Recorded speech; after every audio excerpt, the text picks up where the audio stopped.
Found a meerschaum pipe on the porch this morning, right there with the milk and the morning paper. No note, no card, just that bitter weight in my hand. I took it to the orphanage, the usual place for the leftovers. The scotch, the silk socks, the dry flies I don't need. But things are changing since Big Jake Connors moved in. He's playing a soft game, sending gifts with the morning delivery. Not bribes, he says, just generosity. But the lieutenant's wife is wearing a mink stole out of thin air.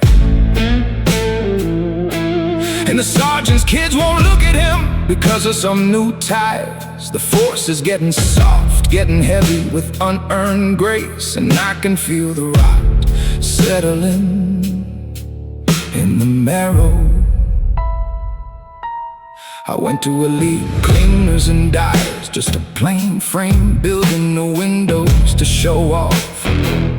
Only the smell of chemicals and the rhythmic hiss of steam. Met a man named Brink behind the counter, too calm, too steady. He's got books on his shelf about psychokinetics and psi, and a little plastic machine that looks like it belongs in a dream. I told him about Jackaro, the guy who caught fire on the bus, pants tossed out the window, blisters blooming like red flowers. Brink didn't even blink, he just asked if his eyelids were twitching. Then I told him about the car outside, the shotgun blast, the driver's hair scorched off by a flash of light, and the bomb they found in the delivery truck, waiting for the ignition to turn a routine check into a funeral.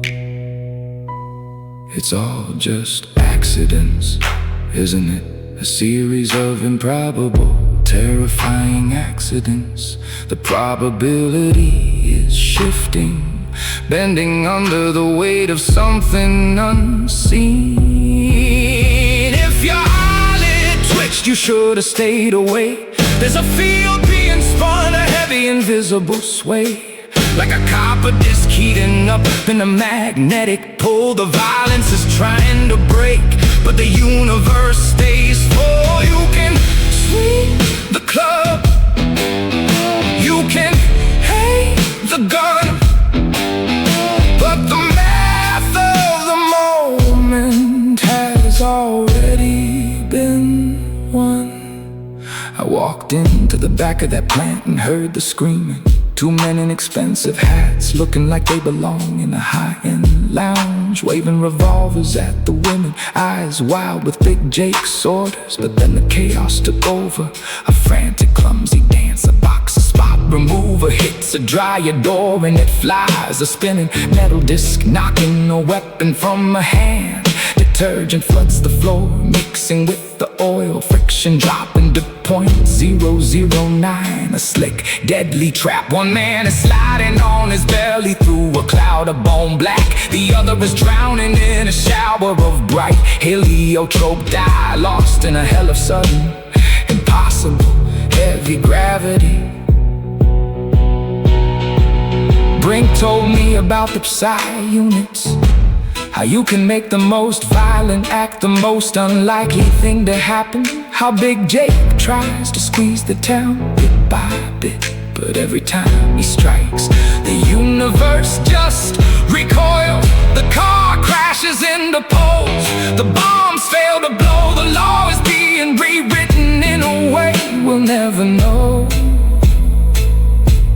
I saw it with my own eyes. I can't prove a thing in court, but I saw the wreckage of his rage. Big Jake came for them with everything he had, fists, clubs, the heavy iron of the Tommy gun. He pushed until the probability simply broke. The sirens were screaming, the lights were flashing, and the chaos was too much for one siren to carry. Yeah, the ambulance had to make 2 trips.